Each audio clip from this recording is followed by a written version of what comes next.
Our moderator this evening is Professor Ralph Martire, who is the Arthur Rubloff Endowed Professor of Public Policy here at Roosevelt University. I also have the pleasure of introducing our featured speaker, presenter, Dr. Julianne Malveaux. Dr. Malveaux is a noted labor economist, author, and commentator, described by Cornel West as, I quote, the most iconoclastic public intellectual in the country.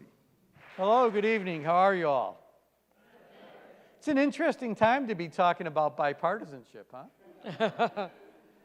Certainly what we have coming out of the Beltway doesn't look very bipartisan or very evidence-based or talking about the facts. So I thought before we began our conversation, and you guys are in for a treat. Dr. Malveaux and I have been on the stage together for Reverend Jackson and Rainbow Push, cable TV shows together, et cetera. She's not only brilliant, she's passionate.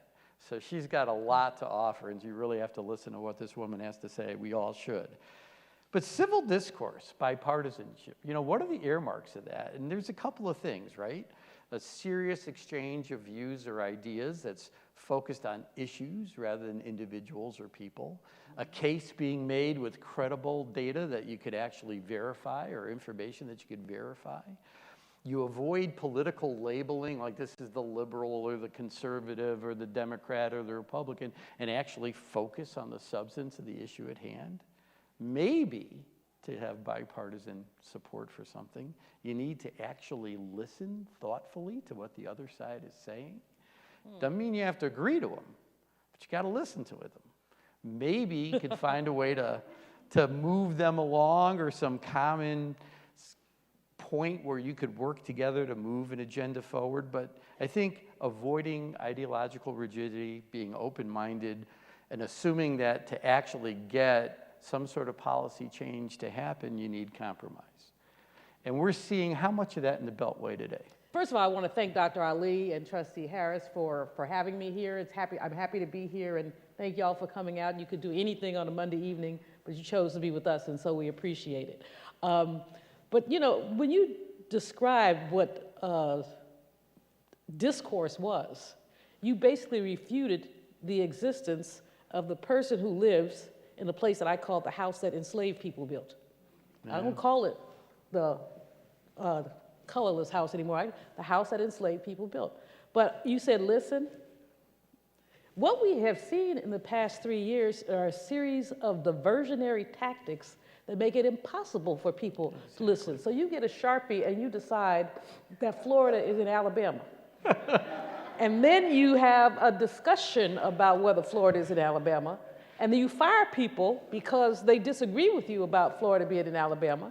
And then this is what the cable news shows spend all their time talking about, while there's so many other key critical things going on. We just saw this hurricane come and devastate the Bahamas, first of all, parts of the United States, all the way up to Nova Scotia. And we haven't talked about infrastructure, Ralph. I know. Infrastructure is one of the issues that we could come together on. Whether you're a Democrat or a Republican, no matter what your ethnicity, everybody is impacted by the fact that we haven't paid attention to our roads. Everybody. How come we can't have that conversation? When 45 was elected, and Dr. Ali, because I don't curse in public, I'll just call him 45. But when he was elected, he said infrastructure was going to be one of his priorities. And I guarantee you, if you have 435 members of Congress, 100 senators, every one of them has had a complaint for some area in their constituency about infrastructure. The American Society for Civil Engineers gives us a D+ on our infrastructure. About 10% of our bridges could collapse any day, literally could collapse any day. No one's going to stop and say, well, let's just collapse on the Republicans. It's not going to go down that way. And so this is the kind of conversation that we ought to be having. What do you think has been driving this polarization? Is it economic factors? Is it racial factors? Is it purely ideological? Some combination? Or is it the sort of populism in politics appealing to people's basest instincts to gain a political advantage? I mean, there's a lot in that mix. What's your perspective? Well, the populism piece, Ralph, I think is probably the most important. But I think that all of these things play a role. The economic piece is hugely important, especially around income.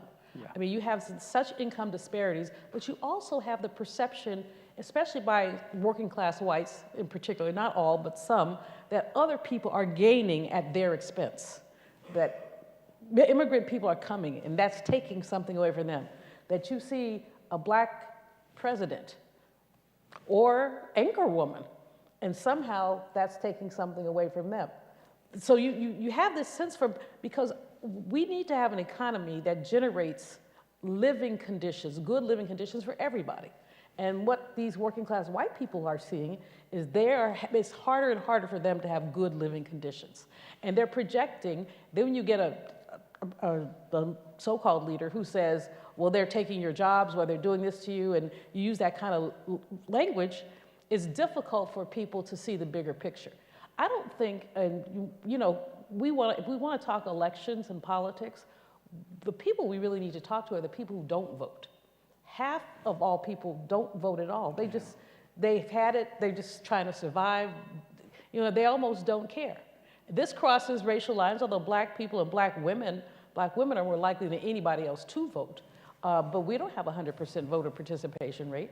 It's someplace in the high 60s.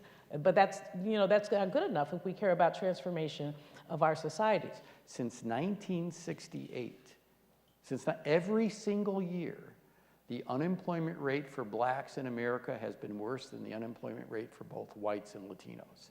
Oh. Every single year. Before 1960, as long as we've measured this, Ralph, as long as we've measured it, we had a racial unemployment differential.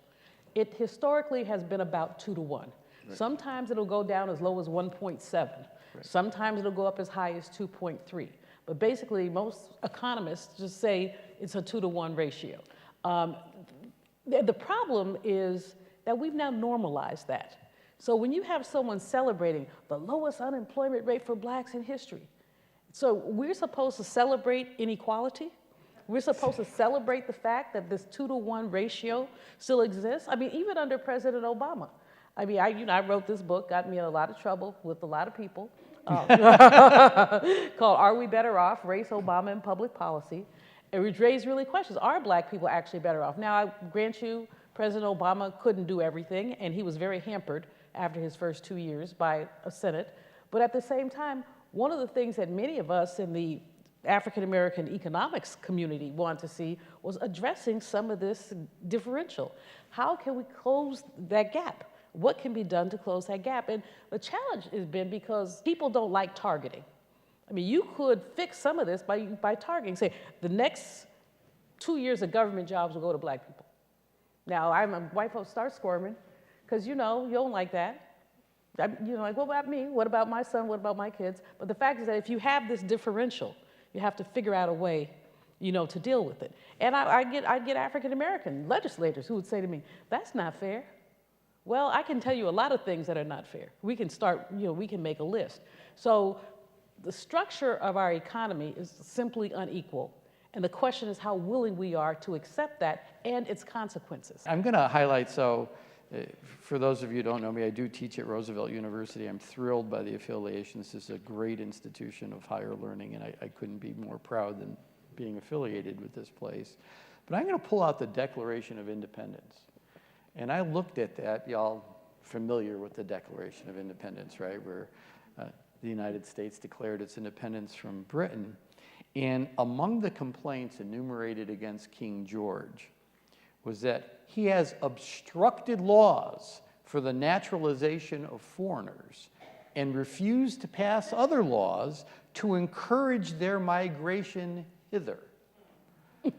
We were breaking away from Britain because they wouldn't let us open our borders to immigrants and then have them become naturalized citizens. At the same time, as we were breaking away from Britain and accusing Britain of enslaving us, we didn't have a problem enslaving other people. Whoa. So the great hypocrite Thomas Jefferson, right, who actually wrote eloquently against slavery, meanwhile owned more than 600 slaves. Well, and what was the year, the first year that slaves were brought to this? 1619. 1619. How many years ago is that exactly? So it's 4 years. Well, actually, there's something of an academic debate, but the first, because there were black people here before the folks came onto Hampton Roads, there were 24 documented enslaved people who were traded for food and were brought here. And there's a long history, but there are a couple people who say by celebrating 1619 at some level, we also erase the Native American people who were here, and we normalize what happened with the colonies. Is there a bipartisan path forward here? I mean, is this one of the things where, despite how polarized the language is, America was founded on a principle where we wanted, not completely open borders, but we wanted immigrants to come to the U.S., become naturalized citizens, and bring their hard work, their culture, their effort to enrich our society. We wanted that. It's in the Declaration of Independence. Heck, we forced a bunch of people to come here against their will. So can we take this current dialogue and move it forward in any way? Why is it still such a contentious issue? It's contentious because we're playing folks against each other. Let's just look at what just happened in the wake of the hurricane and what happened to the Bahamas. So today, or yesterday, a group of people on a ferry were denied admission. The ferry owner actually took the people off the ferry. If you see the pictures of the devastation in the Bahamas, you know that there's no place. People are staying in shelters. People have lost their homes. Anyway, the ferry owner took them off the ferry because they didn't have right documents.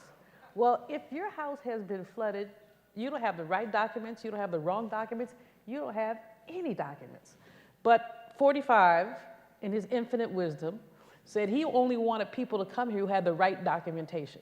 So when you get that kind of rhetoric, you get that kind of rhetoric, it's polarizing rhetoric. I don't know where the voice of reason is. I know Marco Rubio, I will say, to his credit, talked first of all about being fair to Bahamian people and letting them in, but secondly, twice before, he's talked about coming to some kind of consensus around immigration. The problem with Marco Rubio is that he goes up against the Republican status quo, and he gets real fiery, and then someone hits him upside the head, and he goes back in his corner, and you don't hear from him again. I mean, he of the folks talking about immigration issue, he's really among the more sensible. But what we don't have, what we used to have in the Senate, you'd have this gang of 6, gang of 8, gang of 3. These gangs were bipartisan groups of people who were deciding, what's her name, used to be very good with that, Sue Collins. Yeah. Now I just light candles for her opponent. I think that's a great way to end. I appreciate everyone coming out this evening.